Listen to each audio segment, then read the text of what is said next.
करोडोंचा bank balance नसेल तरी चालेल, पण संकट काळात पाठीशी उभा राहणारा अशोक सराफांसारखा एक तरी मित्र प्रत्येकाच्या आयुष्यात असावा।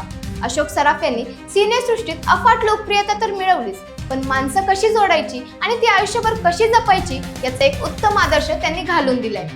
नाना पाटेकर आणि त्यांच्या मैत्रीचा हा किस्सा ऐकल्यावर तुम्हालाही समजेल की हक्काचा मित्र काय असतो। तो काळ असा होता जेव्हा नाना पाटेकर पुण्यात नाटकाच्या शोधात होते आणि प्रचंड संघर्ष करत होते। नाटक सुरू असताना अशोक मामांना 250 रुपये मिळायचे आणि नानांना फक्त 50 रुपये। नानांची आर्थिक ओढाताण मामांना चांगलीच ठाऊक होती, म्हणूनच नाटकापूर्वी पत्ते खेळताना मामा मुद्दाम स्वतः हरायचे, जेणेकरून नानांच्या खिशात त्यांचे हक्काचे 4 पैसे जातील। एकदा नानांना सार्वजनिक गणपतीसाठी 3000 रुपयांची गरज होती। त्यांनी अत्यंत संकोचाने मामांकडे मदत मागितली। त्यावर मामांनी कोणतीही चौकशी न करता थेट कोरा चेक त्यांच्या हातावर टेकवला।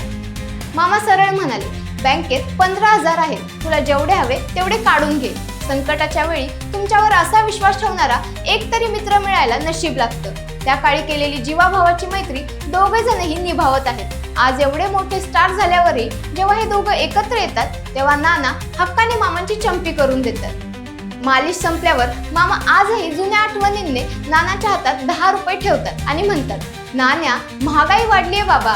नुकत्याच जगप्रसिद्ध कान फिल्म फेस्टिवल मध्ये अशोक सराफ आणि निवेदिता सराफ दिसले। त्यांचा साधेपणा, कुठलाही आविर्भाव न आणता वावरणं हा चर्चेचा विषय ठरला। तुम्हाला अशोक सराफांचे कोणते चित्रपट आवडतात कमेंटमध्ये नक्की सांगा आणि अशाच माहितीसाठी आचार्य मीडियाला फॉलो करा।